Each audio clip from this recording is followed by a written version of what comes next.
الشيطان الرجيم بسم الله الرحمن الرحيم ما كان محمد أبا أحد من رجالكم ولكن رسول الله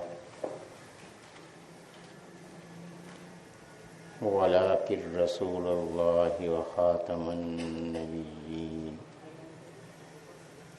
وكان الله بكل شيء عليما صدق اللہ العظیم۔ اس سے پہلے یہ گفتگو چل رہی تھی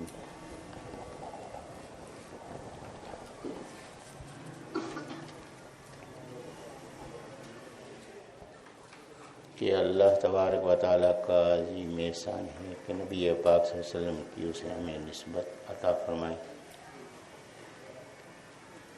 نبی علیہ السلام پر نبوت کا سلسلہ مکمل ہوا ہے۔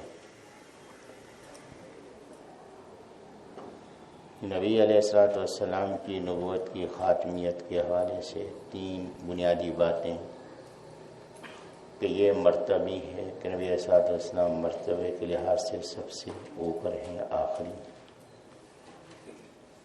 نبی علیہ السلام زمانے کے لحاظ سے آخری ہیں۔ نبی علیہ السلام منصبی نام کے حساب سے آخری نبی،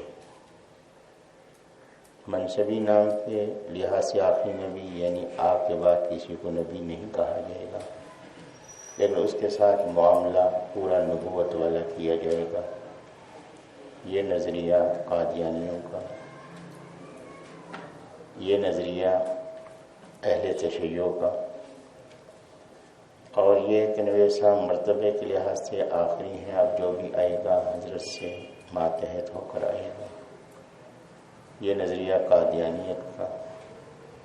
جبکہ اہل اسلام کا نظریہ یہ ہے کہ نبی پاک صلی اللہ علیہ وسلم میں یہ تینوں باتیں ہیں کہ مرتبے کے لحاظ سے بھی آخری، زمانے کے لحاظ سے بھی آخری، اور حضرت کے بعد کسی کو نبی بھی نہیں کہا جائے گا۔ اب یہ ہے کہ نبی پاک صلی اللہ علیہ وسلم خاتم النبیین ہے، جس کے معنی ہیں کہ اب آخری نبی ہے۔ تو ختم نبوت کا مفہوم کیا ہے؟ ختم نبوت کا مفہوم یہ ہے کہ آپ صلی اللہ علیہ وسلم آخری نبی اور آخری رسول ہیں۔ جب آپ کو آخری نبی کہا گیا تو آخری رسول خود بخود ہو گیا۔ کیوں؟ اس لیے کہ رسول وہی ہوگا جو پہلے نبی ہوگا۔ تو نبی علیہ السلام کے بعد کوئی بے حیثیت نبی اور رسول نہیں آئے گا۔ اب دیکھیے، میں نے جملہ عرض کیا ہے کہ نبی علیہ السلام کے بعد کوئی بے حیثیت نبی اور رسول کے نہیں آئے گا، کہ نبی اور رسول تو آئے گا، حضرت عیسیٰ علیہ السلام تشریف لائیں گے، لیکن نبی اور رسول کی حیثیت سے تشریف نہیں لائیں گے۔ تو یہ عقیدہ اس کو ذہن نشین فرمائیں گے۔ اب یہ ہے کہ نبی پاک صلی اللہ علیہ وسلم آخری نبی ہیں زمانے کے اعتبار سے بھی۔ اب اس میں یہ عقیدہ اسلام کا بنیادی عقیدہ ہے، بنیادی عقیدہ ہے، اور جو بنیادی عقائد ہیں ان کو ضروریات دین کہتے ہیں، جن کے انکار میں کفر، اس کا کوئی شک اور شبہ نہیں، قطعی اور یقینی کفر ہے۔ تو ختم نبوت کا انکار قطعی اور یقینی کفر ہے۔ اب نبی علیہ السلام جو ہیں یہ آخری نبی ہیں، اس کی دلیل کیا ہے؟ تو پہلے میں یہ عقلی دلائل پیش کر رہا ہوں، پھر اس کے بعد جو ہے قرآنی دلائل اور حدیث پاک کے دلائل عرض کروں۔ سب سے پہلی بات ہے عقلی دلائل کے اعتبار سے کہ ضرورت نبوت کے لحاظ سے کسی نبی کے آنے کی ضرورت نہیں۔ ضرورت نبوت آپ نے نوٹ فرمائی ہے کہ نبوت کی ضرورت کیا ہے، اس حساب سے کسی کی ضرورت نہیں۔ کیوں؟ پہلی بات یہ ہے کہ پیغام موجود ہو۔ نبی تشریف لاتے ہیں، نبی کی ضرورت کب پڑتی ہے؟ جب پیغام مٹ جائے۔ پیغام مٹ جائے تو پھر اس لیے نبی کی ضرورت ہوتی ہے کہ اللہ کا پیغام پہنچا، تو پیغام موجود ہے۔ پیغام کہاں موجود ہے؟ پیغام قرآن مجید کے اندر موجود ہے، پیغام حدیث پاک کے اندر موجود ہے۔ تو قرآن اور حدیث کے اندر پیغام موجود ہے۔ اب حدیث پاک کے اندر پیغام کیسے موجود ہے؟ حدیث پاک مختلف اقسام کی ہے، جن میں ایک قسم ہے جس کو حدیث قدسی کہتے ہیں، کہ نبی علیہ السلام ایک بات بیان فرما رہے ہیں اللہ تعالیٰ کے حوالے سے۔ ایک حدیث مرفوع ہے جس میں نبی علیہ السلام ایک بات بیان فرما رہے ہیں اللہ کے حوالے کے بغیر۔ اب یہ حدیث جو اللہ سے نسبت رکھنے والی ہے، یہ دو قسم ہے۔ ایک ہے نبی علیہ السلام اس کو اللہ کی نسبت سے بیان کر رہے ہیں کہ اللہ نے یہ فرمایا یا اللہ نے اس کرنے کا حکم دیا۔ دوسری حدیث وہ ہے جس میں نبی علیہ السلام نے اللہ کا حوالہ نہیں دیا، اللہ کے حوالے کے بغیر بیان فرما رہے ہیں۔ تو یہ دو صورتیں ہیں کہ جن سے بات معلوم ہو رہی ہے کہ اللہ کا پیغام موجود ہے۔ کہاں موجود ہے؟ حدیث میں موجود ہے، قرآن میں موجود ہے۔ اب قرآن تو اللہ کا پیغام ہے، حدیث بھی اللہ کا پیغام ہے۔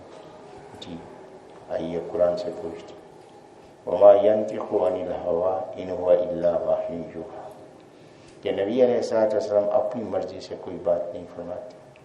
حضرت جو بھی نطق فرماتے ہیں، گفتگو فرماتے ہیں، وہ وحی ہے جس کو حضرت اپنے الفاظ کے اندر بیان فرماتے ہیں۔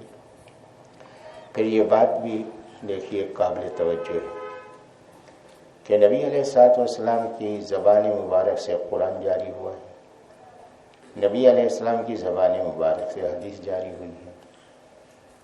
حدیث انتہائی فصیح و بلیغ کلام ہے۔ آج بھی امریکہ کی یونیورسٹی میں عربی زبان کے نصاب میں حدیث پاک کا مجموعہ شامل کیا گیا ہے عربی زبان کی فصاحت و بلاغت کے لیے۔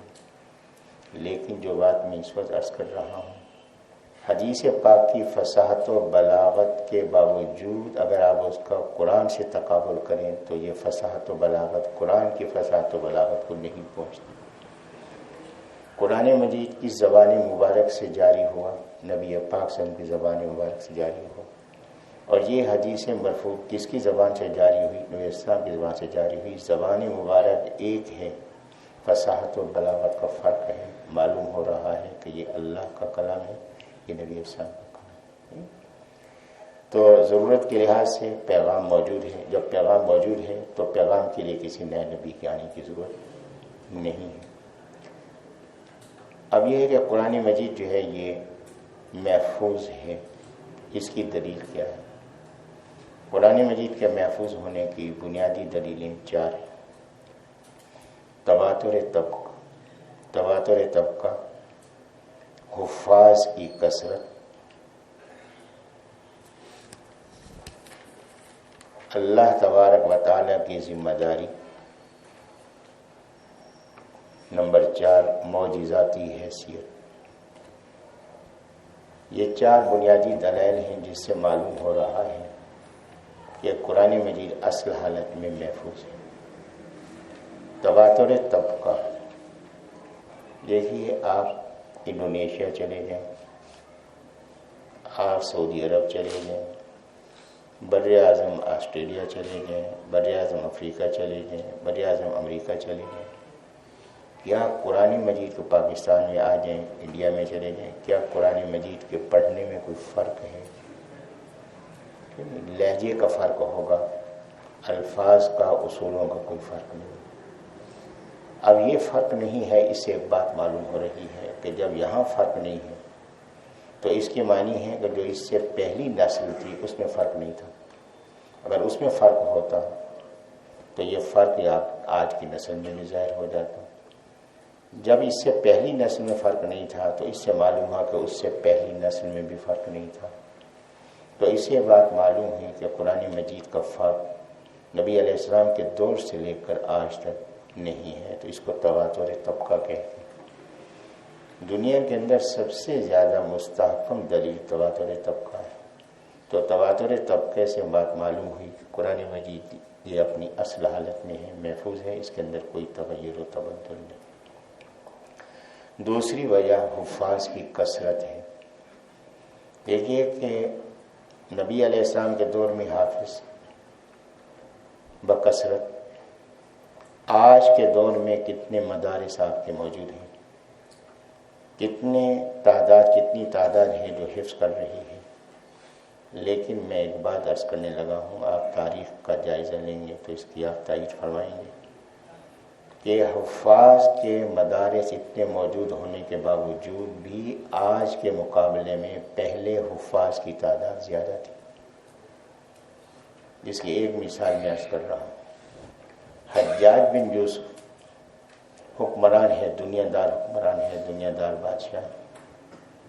اس کے دربار میں ایک عورت آئی. اس عورت نے آ کے یہ کہا کہ میں مظلوم ہوں، اے حجاج میری مدد کر. اگر تو میری مدد نہیں کرے گا تو اللہ تجھے ایسے مٹائے گا جیسے پہلے 15 پاروں میں اللہ نے لفظ کلّا مٹا دیا. قرآن سورۃ نبا میں بھی، تکاثر میں بھی کلّا کا لفظ استعمال ہوا. تو اللہ تجھے ایسے مٹائے گا جیسے پہلے 15 پاروں میں اللہ نے لفظ کلّا مٹا دیا. تو پہلے 15 پاروں میں کلّا کا لفظ استعمال نہیں. حجاج بن یوسف نے یوں سر نیچے کیا 10-15 منٹ، یوں سر اٹھایا، کہا کہ تیری قسمت اچھی ہے، میں نے جائزہ لیا کہ 15 پاروں میں کہیں لفظ کلّا مل جائے تو میں تیری گردن اڑا دوں، لیکن میں نے دیکھا کہ کہیں یہ لفظ موجود نہیں. اب 15 منٹ میں اس نے پورے 15 پاروں کو ایک نظر دیکھا. یہ حفظ کی پختگی کی کیفیت. تو اس دور کے اندر حفظ کی پختگی کی کیفیت یہ تھی. حجاج بن یوسف جیسا حکمران جس کے پاس وقت نہیں ہے دین کو دینے کا، وہ حافظ ہے. تو مرد عورتیں بھی بے شمار حافظ ہیں. اب میں ایک سوال کر رہا ہوں آپ سے، اس میں اور فرمائیں. یہ بات کہی جاتی ہے کہ جی ہمارا 12واں امام جو ہے امام مہدی، وہ اصل قرآن کو لے کر غار میں چلا گیا. اصل قرآن کو لے کر غار میں چلا گیا. کون سے سال میں گیا؟ 260 ہجری میں. نبی علیہ السلام کی وفات ہوئی. مرزا کی وفات کے بعد نبی علیہ السلام اپنی حیات مبارکہ میں کیا جہری رکعتوں میں قرآن مجید پڑھتے تھے؟ یقیناً پڑھتے تھے. خلفائے راشدین رضی اللہ عنہم پڑھتے تھے. تو قرآن مجید پڑھا جاتا تھا کس ترتیب سے؟ جو ترتیب نبی علیہ السلام نے فرمائی تھی، اس ترتیب سے قرآن پڑھا جاتا تھا. سینوں میں محفوظ تھا. لوگ حافظ تھے. 260 ہجری تک تو حافظ ہی حافظ ہوں گے. پھر اس کے بعد لکھا ہوا بھی یہ چلتا رہتا تھا. تو اس لحاظ سے قرآن مجید موجود تھا کتنے سینوں میں؟ کم از کم ہزاروں سینوں میں موجود تھا. نبی علیہ السلام کے صحابہ کرام کے بعد یہ قرآن مجید موجود تھا، چل رہا تھا. حضرت عمر رضی اللہ عنہ نے نماز تراویح کا اہتمام فرمایا با جماعت، اور اس کے اندر قرآن مجید مکمل کرنے کا نظام قائم کیا. ٹھیک. ہمارے شیخ امام اعظم حنیفہ رحمۃ اللہ علیہ کے بارے میں ہے کہ وہ رمضان المبارک میں 61 بار قرآن مجید مکمل کرتے تھے. حضرت امام بخاری رحمۃ اللہ علیہ نوافل میں بھی قرآن پڑھتے تھے اور نماز تراویح میں بھی قرآن پڑھتے تھے. تو یہ معمول تھا. اور ان کی وفات ہوئی 256 ہجری میں. اور ان کا امام قرآن مجید لے کر گیا ہے کون سے سال میں؟ 260 ہجری میں. ہر طرف قرآن تھا. تو وہ اصل قرآن کا نسخہ لے گیا. تو کیا ساروں کے سینوں سے بھی قرآن نکال کر گیا تھا؟ ایک عقل کی بات ہے کہ کیا ہو گیا تو ساروں کے سینوں سے قرآن نکال کر گیا تھا، یا جتنے نسخے جس کے بعد لکھے ہوئے موجود تھے وہ سارے اٹھا کر گیا تھا؟ نہیں. تو پھر یہ بات کہنا کہ جی ہمارا امام جو گیا ہے تو قرآن مجید اصل جو ہے. اور آپ دیکھیں گے ان کے بارے میں تقیہ، ان کے ہاں تقیہ ہے جس کے بارے میں ابھی 2-3 باتیں گزارش کروں گا. آپ سے ملاقات ہوئی. تقیہ کیا ہے پہلے یہ ذہن نشین فرمانے، پھر یہ سمجھنا آسان ہو گیا. دیکھیے ایک ہے ایمان. ایمان کی ضد ہے کفر.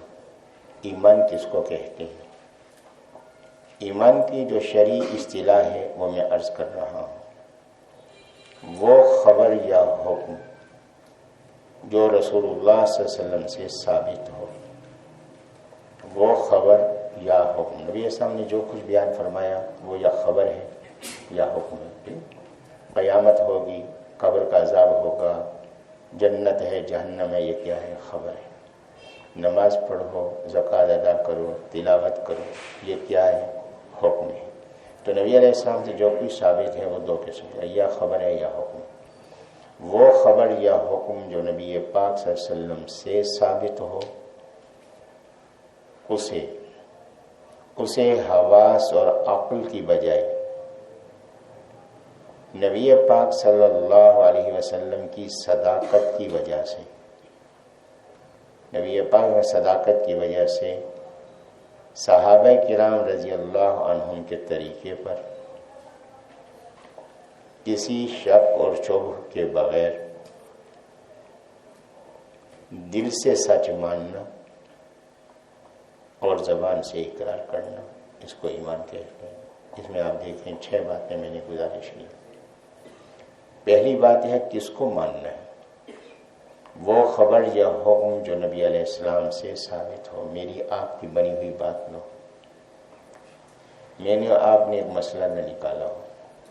ابھی ادھر بیٹھے گفتگو ہو رہی تھی تو ہم ایک مثال دے رہا تھا کہ ایک خطیب تشریف لائے صبح کے درس میں میرے ہاں۔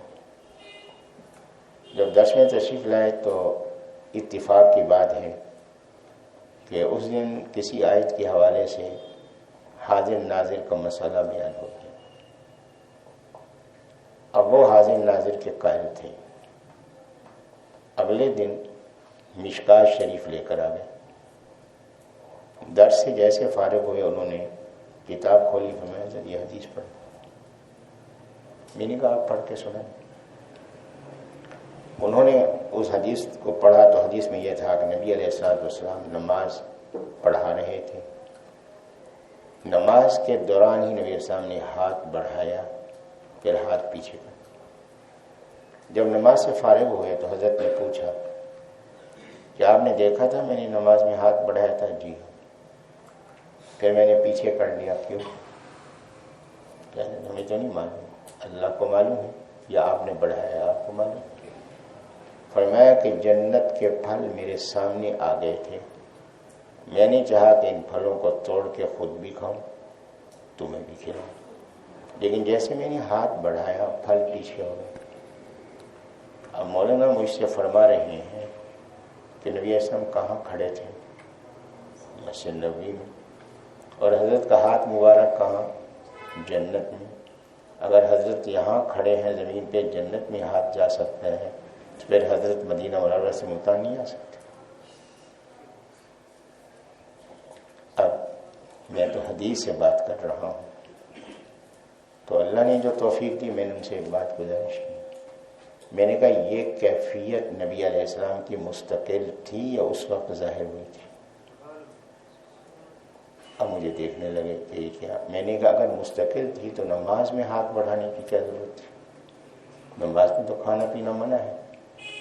تو نبی علیہ السلام نماز کے بعد یہ حالت باقی رہتی تھی، حضرت پھل توڑتے خود بھی کھاتے، صحابہ کو کھلاتے۔ تو نماز میں اس وقت میں ہونا اور حضرت کا بے ساختہ ہاتھ بڑھانا یہ اس وقت کی صورتحال ہے، اور جو اتفاقی صورتحال ہوتی ہے اس کو معجزہ کہتے ہیں، مستقل حالت نہیں ہے۔ تو یہ نبی علیہ السلام بات آ گئی، اس حوالے سے ایک بات اور بہت پرانی بات ہے کہ مختلف جگہ پہ جانا تو رہتا ہی تھا،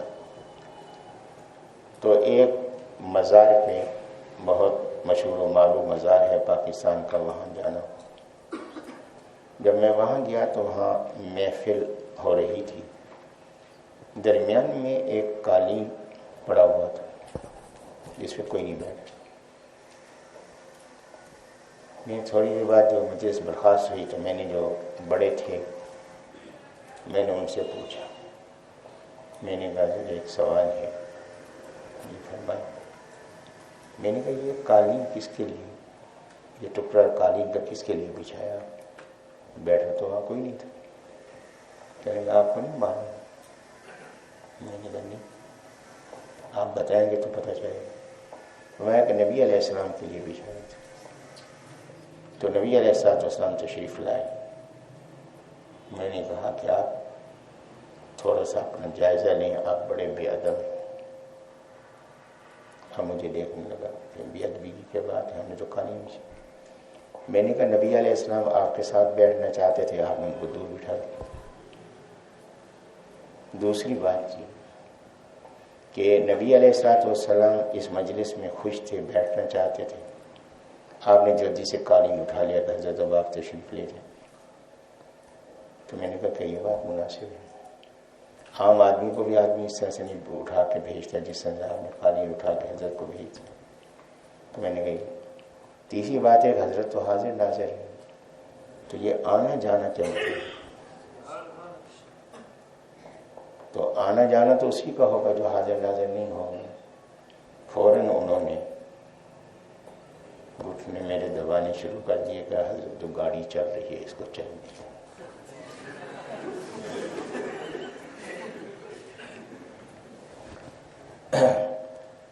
تو یہ عرض کر رہا تھا کہ قرآن مجید کی محفوظیت کے حوالے سے کہ یہ بات کہی کہ مہدی جو ہے وہ ساروں کے قرآن لے کر چلا گیا، تو اس سلسلے میں اگر آپ ان سے سوال کریں کہ یہ سارے جو حضرات تھے سب کے سینوں سے نکال کر گیا،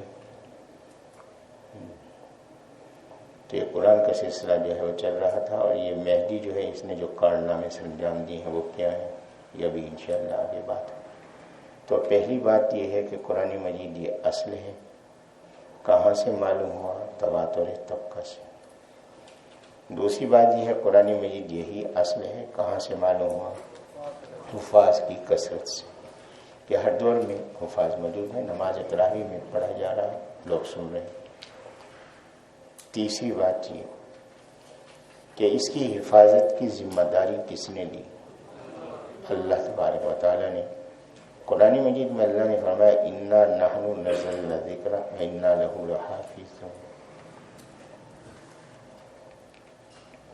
انا نحن نزلنا الذکر وانا لہ لحافظون۔ اب یہاں جو قابل غور بات ہے، انا نحن نزلنا القرآن وانا لہ لحافظون، انا نحن نزلنا الذکر وانا لہ لحافظون۔ حفاظت تو قرآن کی ہو رہی ہے، اور اللہ نے قرآن کا لفظ استعمال نہیں فرمایا، یہاں ذکر کا لفظ استعمال فرمایا۔ قرآن مجید فصاحت و بلاغت کا اعلیٰ معیاری نمونہ ہے، کوئی لفظ ایسا نہیں جو فصاحت و بلاغت کے خلاف استعمال ہو۔ ہر لفظ کے اندر کوئی نہ کوئی معنویت ہے، کہ یہاں جو لفظ استعمال ہے اس کی معنویت کیا؟ ذکر نصیحت کو کہتے ہیں۔ نصیحت محفوظ ہوگی جب چار چیزیں محفوظ ہوں، الفاظ محفوظ ہوں،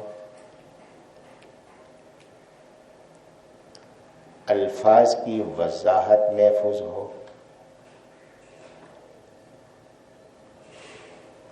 الفاظ کا مفہوم اور اس کی مراد محفوظ ہو،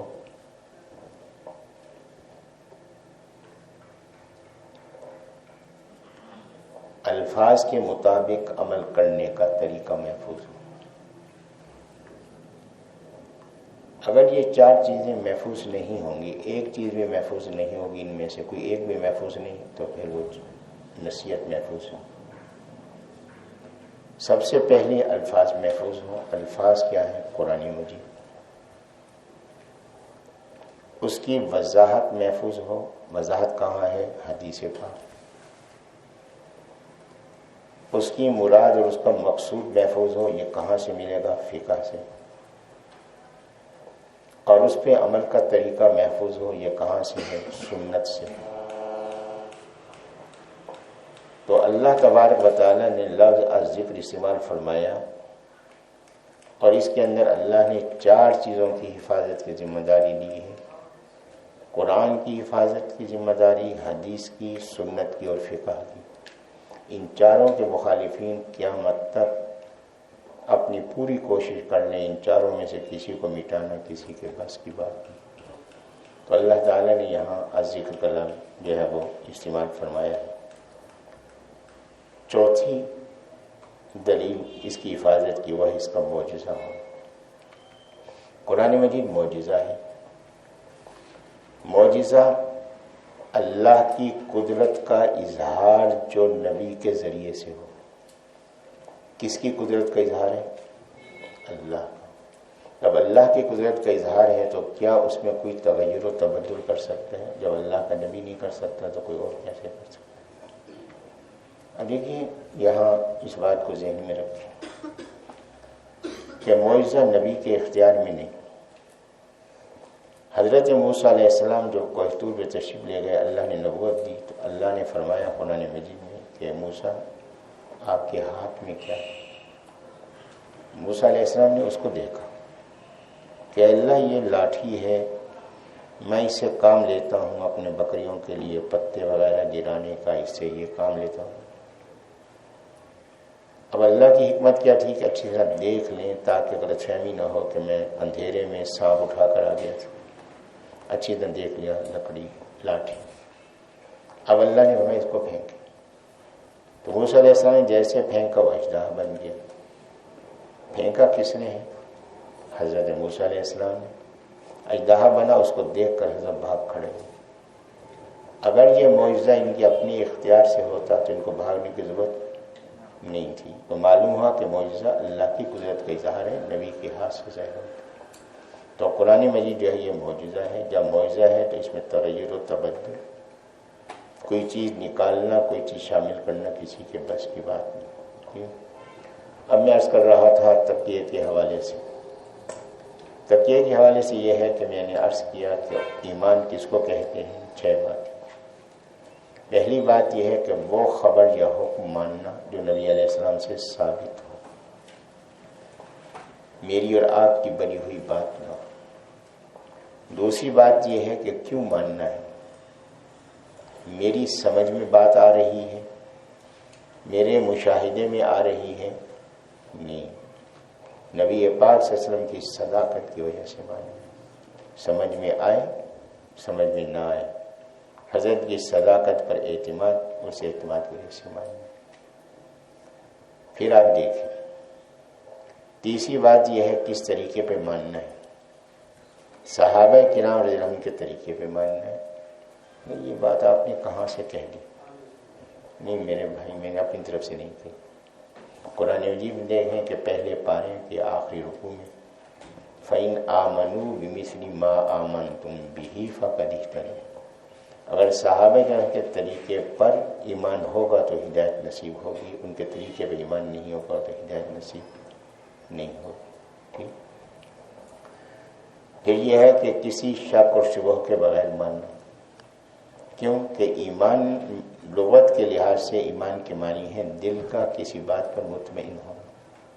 اگر شک اور شبہ ہو تو کیا دل مطمئن ہوگا؟ دل مطمئن نہیں.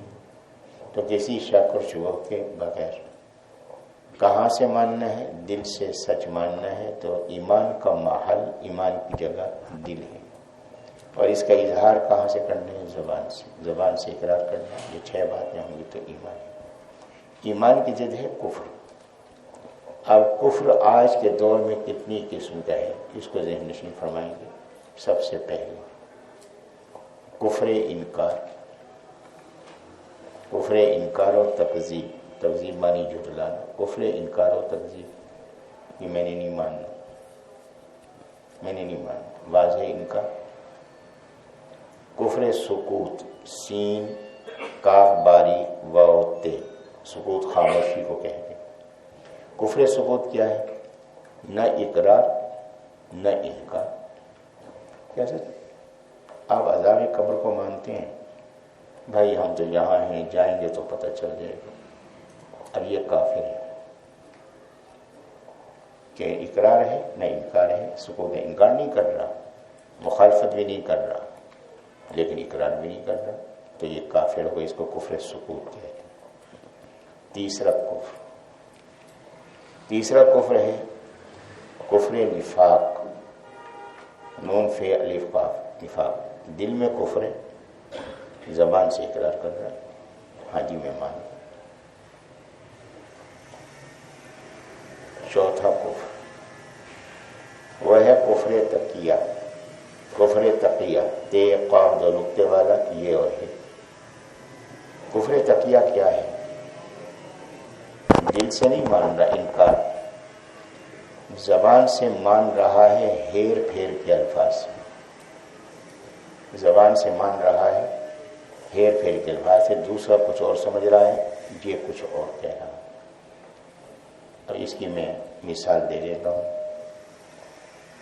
کفر نفاق اور کفر تقیہ میں کیا فرق ہے؟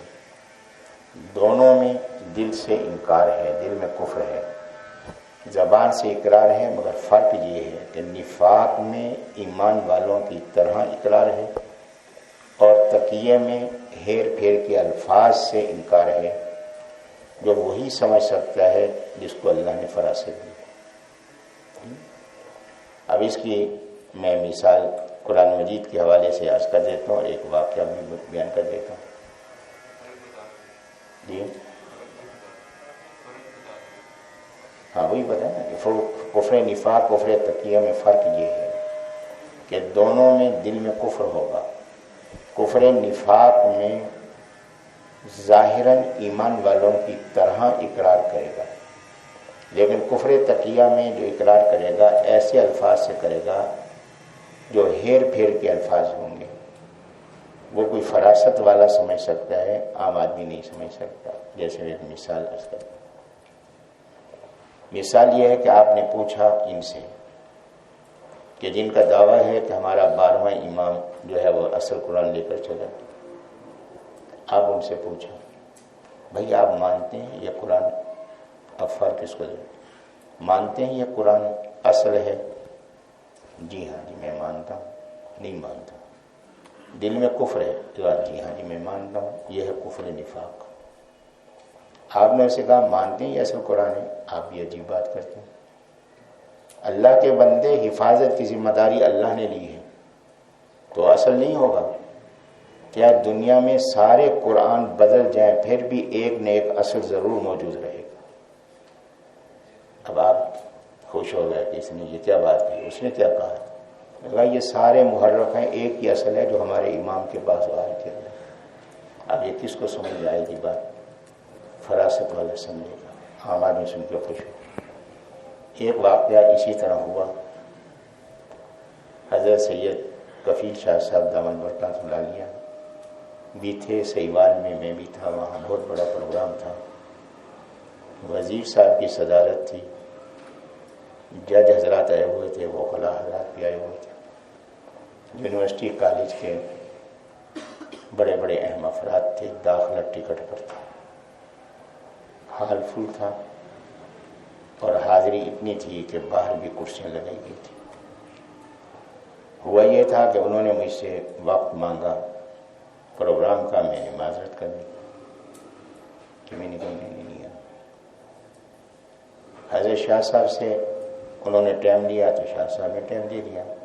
انہوں نے شاہ صاحب سے کہا، کافی عرصے کی بات ہے، شاہ صاحب سے کہا میرا نام بھی پروفیسر صاحب سے، آپ کی مہربانی ہوگی اگر آپ پروفیسر صاحب سے ٹائم لے کر انہیں اپنے ساتھ لیتے ہیں، آپ کا احسان عظیم ہو۔ اب شاہ صاحب کی محبت کی بات ہے، ان کا جی ٹھیک ہے جی آپ لکھ لیں ان کا نام، میں ان کو لکھ رہا ہوں۔ اب شاہ صاحب نے مجھے فون کیا، فرمایا کہ حضرت ایسے وہ سیوال میں بلاوا ہے تو میں نے وعدہ کر لیا۔ میں نے کہا حضرت آپ نے بلاوا کر لیا، میں تو انہیں انکار کر چکا تھا، میری تو یہاں مصروفیات ہیں، میں تو نہیں جا سکتا، لیکن بہرحال آپ نے وعدہ کیا ہے، اب آپ کی پیٹھ تو نہیں لگنے دینی میں سیٹنگ کرتا ہوں، یہاں کوئی اور سیٹنگ کر کے جاؤں گا، بس وہی بیان کے ٹائم میں جاؤں گا، پھر میں آپ کے ساتھ بھی نہیں جا سکتا، بعد میں آؤں گا اور آپ کے ساتھ واپسی بھی نہیں ہوگی، میں نے جلدی آنا ہے، میں سیٹنگ ایسی کر لی۔ ٹھیک ہے، اب وہاں پہنچے۔ جب وہاں پہنچے تو شاہ صاحب کا بیان تھا تو ان کو سوال دیا گیا تھا۔ ان دنوں میں ایک سوال بڑا چل رہا تھا کہ آپ کہتے ہیں کہ صحابہ کرام رضی اللہ عنہم جنتی ہیں، قرآن کہہ رہا ہے اصحاب الجنہ اصحاب النار، کہ صحابہ جنتی ہیں اور صحابہ جہنم۔ اب دیکھو کتنا شوشہ ہر طرف یہ چھوڑا گیا تھا اس وقت۔ اب شاہ صاحب نے اپنے انداز سے بیان فرمایا، 10-12 منٹ گفتگو کی. انہوں نے اسی بات کو ثابت کیا کہ صحابہ کرام تو سارے جنتی ہیں اور ان سے بغض رکھنے والے ہیں وہ سارے جہنمی ہیں. 10 منٹ حضرت نے کچھ باتیں دلائل بیان فرما کے پھر فرما دیا، بس ذرا نوازی ان کی محبت. فرمایا کہ میں اپنا وقت بھی پروفیسر صاحب کو دے رہا ہوں. تو یہ گفتگو فرمائی ہو گیا.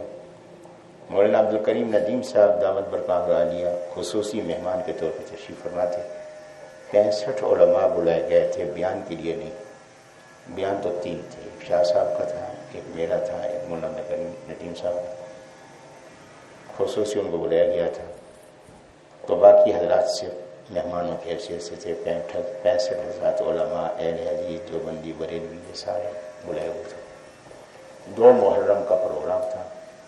یوم فاروق اور یوم حسین رضی اللہ عنہ کے نام سے وہ دن منایا جا رہا. اب شاہ صاحب بیان کر کے گئے. اب اسٹیج سیکرٹری نے میرا نام لیا. جب اسٹیج پہ میرا نام لیا تو جو منتظم تھا، بہت بڑا آدمی ہے سہیوال کا، اس کو کسی نے کہا کہ تو عجیب آدمی ہے، اور اللہ کے بندے اس کو بلایا ہے کو پوچھ تو لیتا ہے، یہ تو ایسی باتیں کرے گا کہ خود بھی مقدمات بھگت رہا ہے تو وہ نہیں نشانہ بنائے گا خواہ مخواہ. تم تو عجیب آدمی. اب وہ پریشان. اب ادھر میرا اعلان اسٹیج سیکرٹری صاحب نے کیا تو میں ایسے کرسی پہ آ کے ابھی بیٹھا تھا. اب میزبان صاحب کو فکر ہو گئی کہ پتہ نہیں یہ گفتگو میں کیا کہہ دی. جلدی سے دوڑتے ہوئے آئے، مائک پہ آ کے کھڑا. اب مائک پہ کھڑے ہوئے تو اب انہوں نے بس سنانا تو مجھے تھا، مخاطب حاضرین کو کیا. انہوں نے کہا کہ دیکھیں کہ ہمارا ایمان ہے کہ صاحب علم کی عظمت اور ان کا ادب احترام یہ ہمارا ایمان ہے، لیکن دوسروں کے بارے میں بھی ہمیں غلط فہمی میں مبتلا نہیں ہونا چاہیے. آج میری ملاقات ان کے ایک بڑے مجتہد سے ہوئی ہے. میں نے اس مجتہد سے کہا کہ آپ ام المومنین عائشہ رضی اللہ عنہا کی بے ادبی اور توہین کرتے ہیں. اس نے کہا حضرت کس نے کہا ہے؟ حضرت کس نے کہا ہے؟ ہم اسے حرامی کہتے ہیں جو ام المومنین عائشہ رضی اللہ عنہا کی توہین کرے. اب وہ میزبان فرما رہے ہیں کہ دیکھیں، اس نے کہا کچھ حرامی کہتے ہیں، ان کی کتابوں میں توہین نہیں، ان کے علماء میں توہین نہیں، عام ذاکروں کو تو چھوڑ دیں اپنے حال پر، یہ تو جاہل ہوتے ہیں. اب حرامی بھی اپنے آپ کو حرامی نہیں کہتا، حرامی بھی اپنے آپ کو حرامی نہیں کہتا، تو لہٰذا اس نے جو اپنے کو حرامی کا اس سے سمجھ لیں کہ وہ یہ کر سکتے ہیں کام. یہ بات اس نے کی تو اب سنانا تو مجھے تھا، بے ان کے بارے میں ذرا احتیاط سے گفتگو کروں. چلا جی. اب میں نے گفتگو شروع کی. جب میں گفتگو شروع کرنے لگا تو مولانا عبدالکریم ندیم صاحب نے اسے پیچھے بلایا. یہ مجھے بعد میں اگلے دن شاہ صاحب نے بتایا کہ ندیم صاحب نے کہا کہ دیکھو تم نے ایک بات کہہ دی ہے نا. اب پروفیسر صاحب کا مزاج مجھے معلوم ہے کہ نہ یہ وقت کو دیکھتے ہیں، نہ یہ دیکھتے ہیں کہ کون ناراض ہوگا کون خوش ہوگا. یہ سبق کے انداز پہ اپنی بات کو مکمل کرتے ہیں. اگر آپ نے اس کو چٹ بھیج دی کہ جناب وقت 15 منٹ رہ گیا، 10 منٹ رہ گیا، تو وہ اپنی بات کو وہیں ختم کر دیں گے. آئندہ تمہارے پروگرام میں نہیں آئیں گے. تم کہو گے کیا فرق پڑتا ہے، نہیں آئیں گے تو آئندہ نہیں آئیں گے. وہ نہیں آئیں گے تو آئیں گے. وہ جب تقریر اپنی بند کر کے پیچھے ہٹیں گے میں بھی اٹھ کے ان کے ساتھ چلا جاؤں. لہٰذا جو تم نے مجھے آنے جانے کا ٹکٹ دیا ہے وہ ٹکٹ کے پیسے مجھ سے دے دو، نہیں تو اطمینان سے بیٹھ کے. اب تم نے چھیڑ دیا، اب اطمینان سے بیٹھ کے سنو. اب پہلے میں نے گفتگو شروع کی حضرت شاہ صاحب کی. میں نے کہا آپ سن رہے تھے اصحاب الجنہ اصحاب النار. اصحاب عربی زبان کا لفظ ہے، یہ جمع کا لفظ ہے. اصحاب کا واحد ہے صاحب. عربی زبان میں صاحب اس ساتھی کو کہتے ہیں جو کبھی جدا نہ ہو. تو یہ صحابہ کرام رضی اللہ عنہم یہ اصحاب الجنہ نہیں، اصحاب النار نہیں، یہ اصحاب النبی صلی اللہ علیہ وسلم ہیں۔ دنیا میں نبی علیہ السلام کے طریقے سے جدا نہیں، آخرت میں نبی علیہ السلام کے جسم اطہر سے جدا نہیں ہوں گے۔ اور نبی علیہ السلام کہاں ہوں گے؟ میرا ایمان ہے، آپ کا بھی ایمان ہوگا کہ نبی علیہ السلام کا جسم اطہر نہیں، نبی علیہ السلام کے جسم اطہر کے ساتھ لگنے والی مٹی عرش عظیم سے مقدس ہے۔ تو یہ صحابہ کرام تو بہت اونچے مقام پر ہوں گے، میں اور آپ اصحاب الجنہ ہو جائیں تو یہ ہماری خوش نصیبی ہوگی۔ یہ بات بیان کر کے اب میں نے کہا میں دوسری بات، وہاں بھی میرا موضوع جو تھا جس کی وجہ سے مجھے شاہ صاحب نے حکم دیا کہ یہاں بھی وہی موضوع عقیدہ امامت کا تھا موضوع، تو میں نے کہا اپنے موضوع سے پہلے ایک بات ہوگی، دوسری بات میں عرض کر رہا ہوں۔ یہ دوسری بات جو اس وقت تعلق رکھتی ہے آپ سے وہ میں عرض کر رہا ہوں۔ میں نے کہا کہ جناب شیخ صاحب آپ نے فرمایا کہ میری ملاقات بڑے مجتہد سے، اس نے یہ الفاظ کہے، اس نے کہا کہ ہم اس کو حرامی کہتے ہیں۔ آپ حرامی یہی سمجھے کہ جو زنا سے پیدا ہوا ہے اس کو حرامی کہتے ہیں، اور حرامی اس کو بھی کہتے ہیں جو سور کے گوشت کو حلال سمجھ کے کھاتا ہے، اس کو بھی عرف میں حرامی کہتے ہیں۔ تو آپ حرام سمجھتے رہے کس کو؟ سور کو اور زنا کو، اور آپ کو معلوم ہے کہ اس نے کیا کہا ہے؟ میں نے کہا اس نے کہا ہے سبحان الذی اسری بعبدہ لیلا من المسجد الحرام۔ بیت اللہ کی مسجد بھی ایسے ہی حرام ہے نا جیسے سور حرام ہے، بیت اللہ کی مسجد بھی ایسے ہی حرام ہے نا جیسے زنا حرام ہے۔ نہیں، یہاں حرام کے معنی ہے کہ انتہائی قابل احترام۔ آپ حرام کے وہ معنی لیتے رہے، وہ حرامی کہتا رہا کہ ہمارے نزدیک انتہائی قابل احترام ہے جو یہ کام کرتے ہیں۔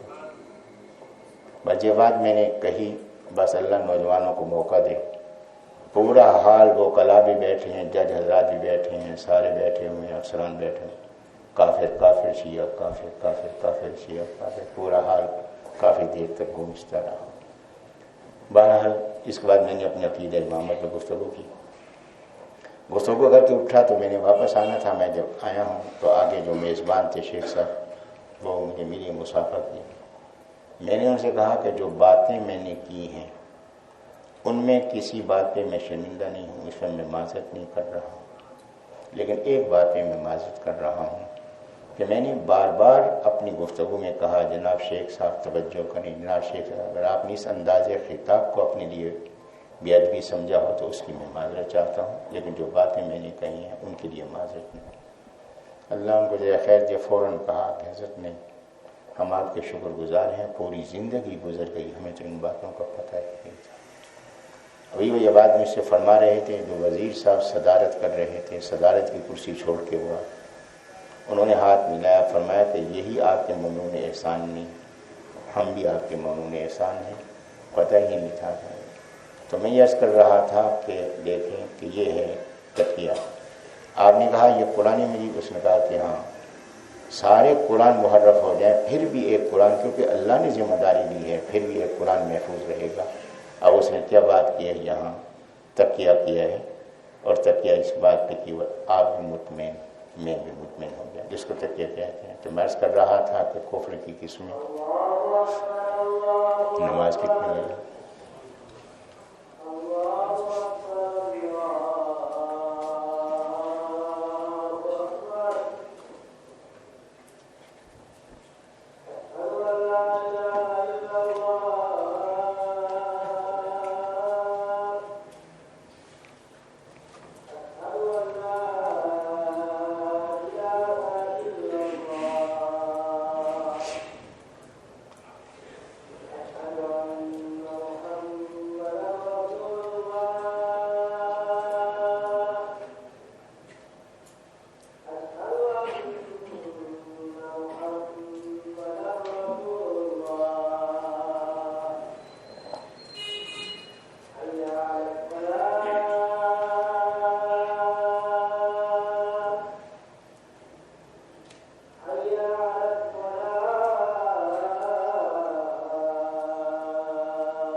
تو میں عرض کر رہا تھا کہ ایک کفر ہے انکار کا، ایک کفر ہے سکوت کا، نہ اقرار نہ انکار، ایک کفر ہے نفاق کا کہ دل میں کفر ہے، زبان سے ایمان والوں کی طرح سے اقرار کر رہا ہے، چوتھا کفر یہ ہے کہ دل میں کفر ہے، زبان سے ہیر پھیر کے انداز میں اقرار کر رہا ہے، پانچواں کفر ہے کفر الہاد، الف لام جیم کی شکل والی ہے الف، کفر الہاد۔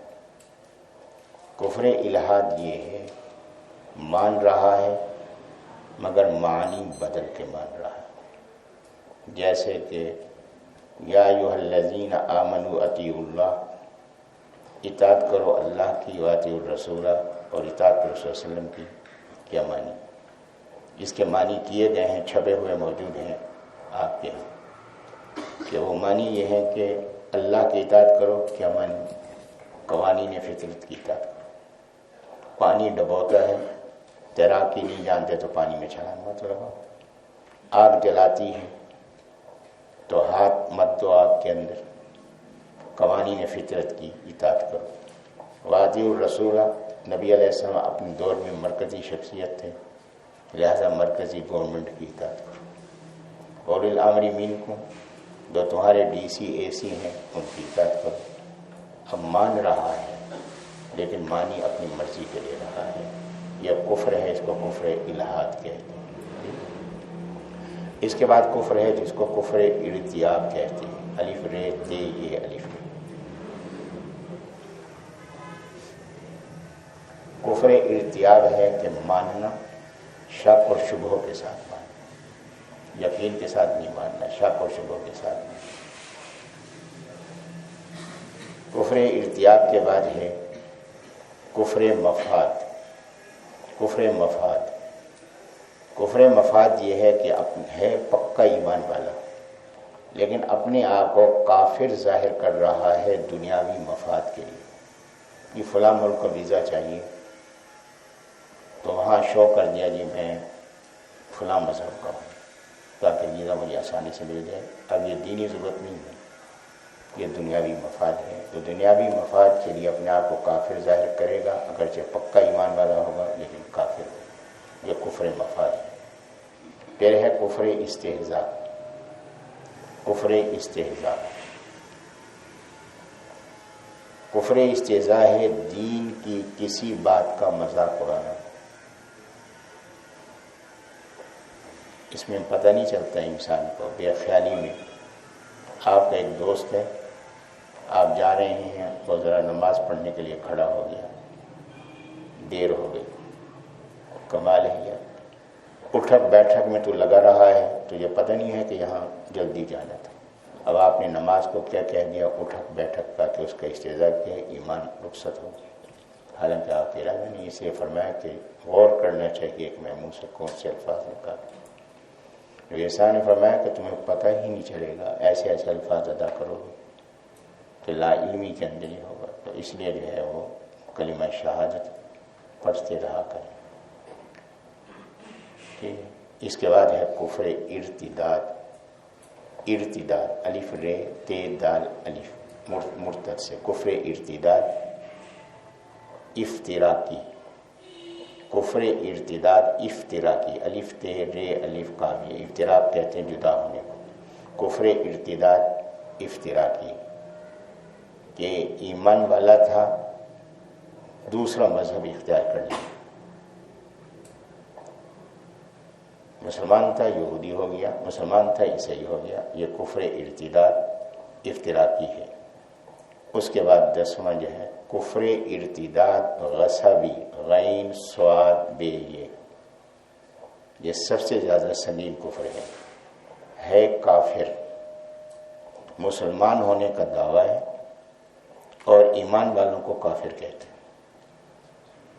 اس کی آپ کے ہاں جو سب سے بڑی دو مثالیں ہیں، قادیانیت اور شیعیت۔ یہ کافر ہیں لیکن اپنے عقیدے کو اسلام کہیں گے اور آپ کو کافر کہیں گے، قادیانی ہوں کہ شیعہ ہوں، تو یہ کفر ارتداد غصبی ہیں۔ تو اس لیے کہیں آپ نے پڑھا ہوگا، ایک سوال پیدا ہوگا کہ یہ مرتد ہیں جی، حضرت ہم نے تو پڑھا ہے مرتد وہ ہوتا ہے جو اپنا دین بدلے.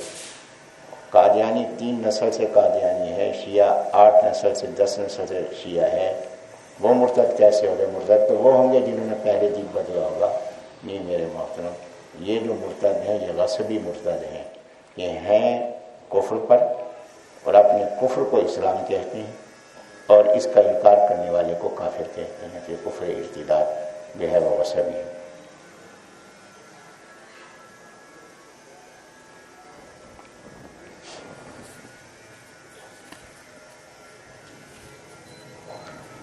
تو یہ 10 قسمیں ہیں کفر کی.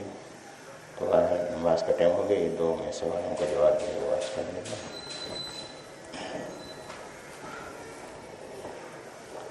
کیا حلت اور حرمت کا اختیار نبی علیہ السلام کو ہے؟ دیکھیے کہ نبی علیہ السلام کو حلت اور حرمت کا اختیار ہے یا نہیں. آئیے قرآن سے پوچھتے ہیں. وَيُحِلُّ لَهُمُ الطَّيِّبَاتِ وَيُحَرِّمُ عَلَيْهِمُ الْخَبَائِثَ.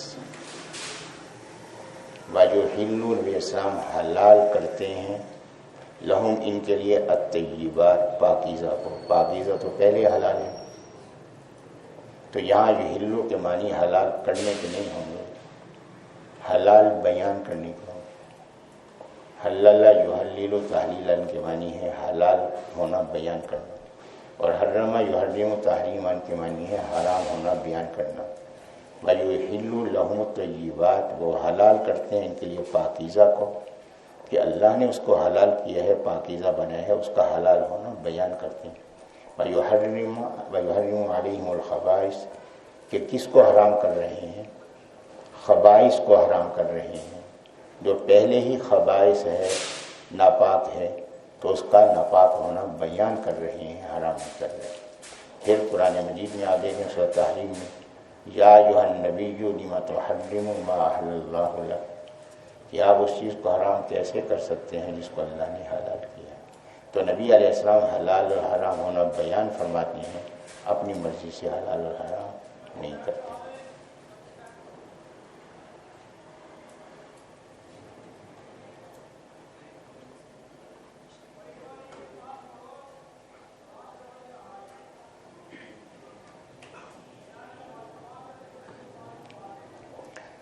دیکھیے یہ بات ہے کہ یونیورسٹی میں، کالجوں میں یہ الحاد کیوں بڑھ رہا ہے، کیوں پھیل رہا ہے؟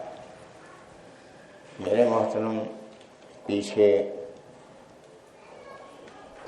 کوششیں اور منصوبے کام کرتے ہیں.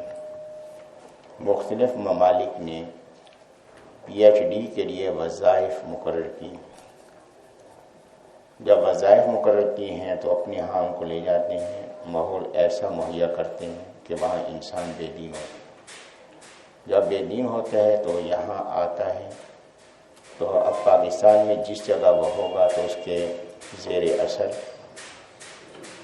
زیر تعلیم اس کے بعد جتنے بھی ہوں گے، جس شعبے میں وہ ہوگا وہاں آ کے انہی نظریات کو وہ منتقل کرتا ہے. اس کا صحیح حل کیا ہے؟ اس کا صحیح حل یہ ہے کہ آپ اہل حق سے رابطے میں رہیں. ایک سے مثال تحدیث نعمت کے طور پر عرض کر دیتا ہوں. یہاں کی یونیورسٹی میں ایک طالب علم، یونیورسٹی کا ایک طالب علم رمضان المبارک، پچھلے رمضان المبارک میں سے پہلے شعبان کے مہینے میں میرے پاس آیا.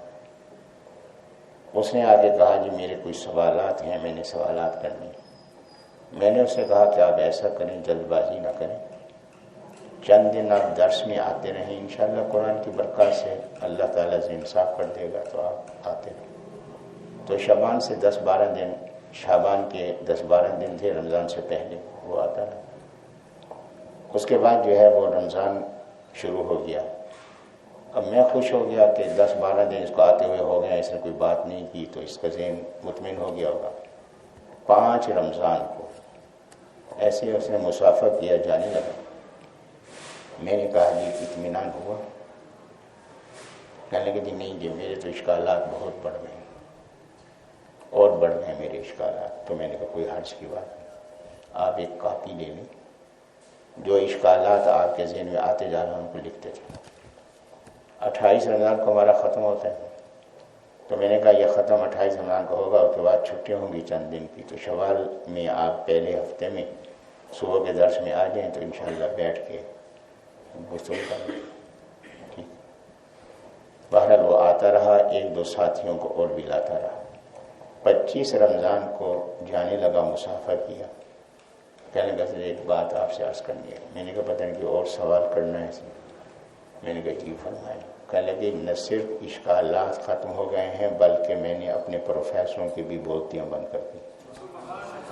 یہ قرآن مجید کے درس میں آنے سے وابستگی کا یہ فائدہ ہے، اور اس طریقے سے اس نے وہاں کیا۔ پھر ایک سائنس کے پروفیسر صاحب، سائنس کا طالب علم، اور وہ وہاں جناب سائنس کا طالب علم، سائنس کا استاد آ کے اجی کسی کو کافر کہنے کا کیا فائدہ، پھر کوئی نہ کوئی شوشا چھوڑ دیتے۔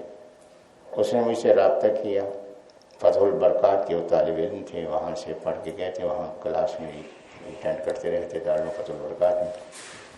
انہوں نے مجھ سے رابطہ کیا کہ حضرت جی اس نے باتیں کی ہیں، یہ سوالات ہیں۔ تو میں نے کہا یہ سوالات آپ نے بھی اس سے کرنا، 2-3 سوال میرے بھی کرنا۔ میں نے انہیں سوال بتا دیے۔ اب انہوں نے جو ہے وہ، میں نے کہا جو جواب دیں، اگر جواب آ جائے آپ کو بہتر ہے، نہ ہو تو آگے ہٹ کر مجھ سے رابطہ کریں۔ وہ ایسے انہوں نے جواب دیا، اس نے کہا جی آپ کے جواب پہ تو یہ بات پیدا ہو رہی ہے۔ اب وہ سوچ میں پڑ گیا۔ جب 2 دن یہ سوالات انہوں نے کیے، تیسرے دن پروفیسر صاحب نے فرما دیا کہ بھائی بات یہ ہے کہ یہ سائنس کا پیریڈ ہے، اس میں دوسرے مضامین کی بات نہیں کرتے، آج کے بعد صرف سائنس کی بات۔ تو اس کے لیے وہی بنیادی بات ہے کہ آپ رابطے میں رہیں گے ان لوگوں کے ساتھ جو اہل حق ہیں، تو ان سے رہنمائی لیتے رہیں گے، تو انشاءاللہ اللہ آپ کی بات